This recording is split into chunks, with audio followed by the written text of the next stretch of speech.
Oregon. What were people thinking when they passed on him? And NBA bloodlines. NBA bloodlines. Yes. That's it. On to the Clips cruise now. Clippers took down the Magic 99-90 last night in the first scrimmage in the Orlando bubble. Kawhi Leonard put up 9 points in 19 minutes, managing the workload early, I'm sure. But more importantly, Paul George, looking impressive, dropping 18 points in 19 minutes. Nick, it was just a scrimmage, but good to have basketball back. What'd you take away from the Clippers win last night?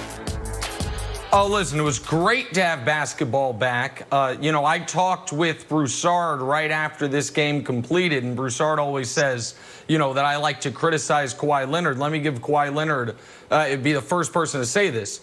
Kawhi has a chance to be the absolute best Robin in the NBA. I don't know if him or Anthony Davis, but I mean, given how Paul George playing, there it is. I mean, Kawhi as a complimentary role was outstanding. But in seriousness, what could you take away from it on the Clippers front when no Patrick Beverley, no Landry Shamet, no Ivica Zubac, no Montrezl Harrell, so they still don't have their rotation flushed out. Hopefully by the time the postseason actually begins, much less the regular season begins, they will have their rotation flushed out because Wilds, I'm not saying they have to have both Harrell and Zubac when the season starts July 30th against the Lakers.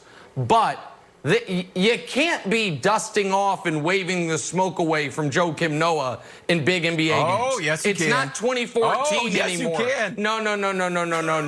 And so Joakim Noah yes, you can. being a... yeah. Oh, you can? Okay, inform me, the please. Pride of Hell's Kitchen?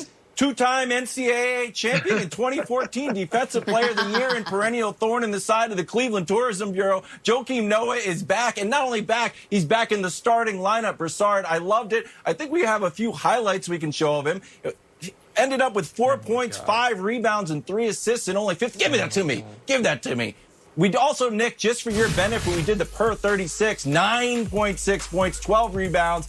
Look at the assist, 7.2 and a plus minus a 21, almost 22. Broussard is a champion. And we got one great quote. We know the guy's a quote machine. No prima donna on the Clippers, that's for sure. You know who he's talking about. Broussard, in all seriousness, I love Joakim Noah. We had him on the show, and I've just fallen in love with him. But get this. There are so many guys in the league who genuflect in front of the king and post their Twitter videos of like, look, here I was when I was 4 years old and LeBron was cradling me at his camp. But Joakim Noah is not into that at all. And I think there's a real attitude that he brings, no joke, that will help the Clippers take over the Lakers. Well, he fits in with what the Clippers mentality is already. I mean, obviously Kawhi Leonard spurned LeBron. Patrick Beverley wants nothing more than to keep the King from winning his 4th championship and to bring the championship to the Clippers.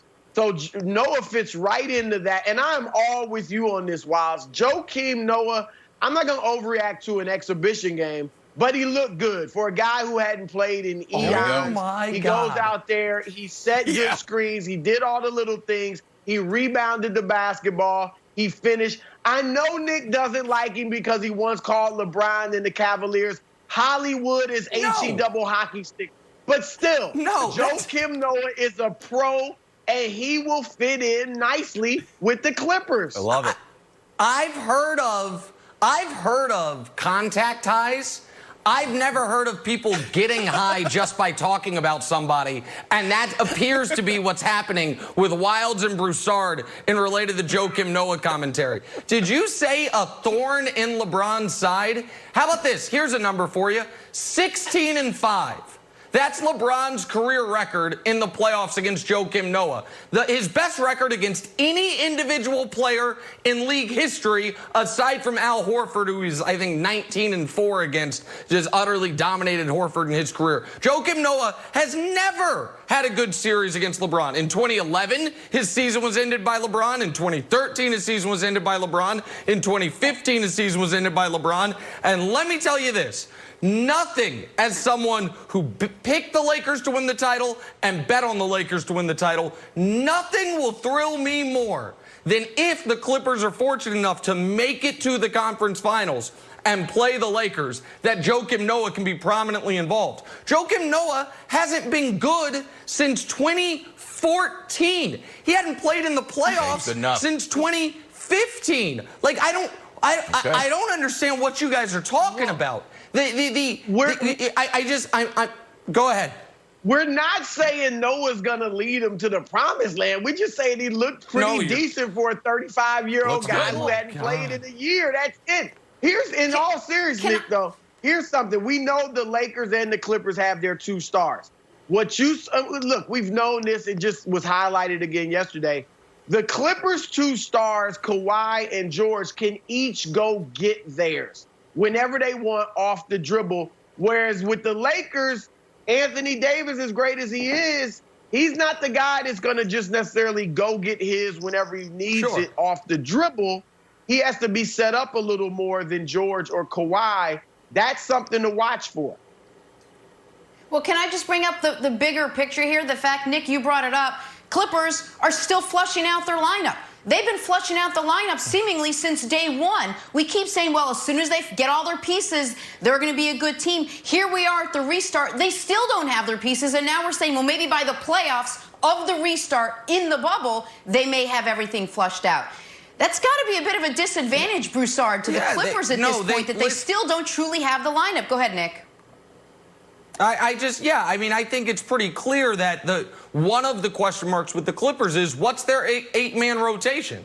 Like, you guys are all of a sudden singing the praises of Joakim Noah. Does he jump over Ivica Zubac? We don't know what the rotation is, and so while the scrimmages don't really mean much as long as no one gets hurt, you would like to use it to flush out some of your potential lineups, unlock some lineups. And one of the downsides to your alleged superstar playing when he wants to is you haven't had as many opportunities to flush out lineups during pre-restart as other teams have had. But listen, Wilds, Broussard can say Anthony Davis can't go get his, and it's a fair critique in general. But you know when he can go get his? When he's salivating because he sees Joakim Noah's on the court. And he says, oh, okay, give me the ball, please. Because, again, it is not, the last time Noah was an impact player, LeBron played for the Heat. Like, that was three teams ago. What are we talking about? Okay. And it speaks to also, to me, the Clippers just adding folks. It's like, oh, you guys said people that aren't scared of LeBron. Marcus Morris, another guy, not scared of LeBron. But he is used to LeBron driving right past him to the hoop. So a lot of guys who might not be afraid of LeBron, but have a lot of experience of LeBron crushing them in the playoffs, I guess you can add a roster full of those guys. Yeah, well, I mean, are the Lakers not randomly adding guys, Dion Waiters? And we were like, hey, Jamal should go over there. And JR is back. And I was trying to get Lance and his guitar back on the Lakers. So it's not like the Clippers are the only team that are adding random pieces. And none of those random pieces are as good as 2014 Defensive Player of the Year, Joakim Noah, Nick. They added Dion, but they haven't played him. They didn't play him when they added him before the season shut down. He was a buyout guy. And JR was because they had a guy in Avery Bradley say, I can't go to the restart. So that's not the same as you add all of a sudden Marcus Morris. He, in their last game against the Lakers, is taken 9 shots. Or Reggie, the point guard, Reggie Jackson, who takes Landry Shamet's spot in the rotation. Joakim Noah's getting big minutes. It's difference between adding guys on the edges and just inserting guys into your rotation. But I'm all for it. In fact, the more I think about it, I had Montrezl Harrell 6th man of the year. I think Joakim Noah should take his minutes. I think Joakim Noah should take. You remember Zach My proposition is this. Go ahead, wasn't no superstar. Stop that's it. True. If anyone doesn't vote Ja Rookie of the Year first on their ballot, that's whose ballot I take. Ja should be unanimous. No. If anyone doesn't vote Ja, they lose their ballot. It comes to me. This is hurting his case. This is hurting That's his not hurting my case. Proposition number 500 from Nick. All right, on to Bol Bol's dynamic debut. Bol Bol, Denver's big man. Look at this. Not done there. After the big block, goes coast to coast to hit the deep pull-up 3. Nick, should a guy who's 7'2" be able to do this? Well, listen, he could do this when he was going to Bishop Miege High School in the suburbs of the great city of Kansas City, Missouri. He was doing this at Oregon before he got hurt. This is why the day after the NBA draft, loyal First Things First viewers know this, I said the steal of the second round. He should have gone 14th, not 44th. The Nuggets draft well. If they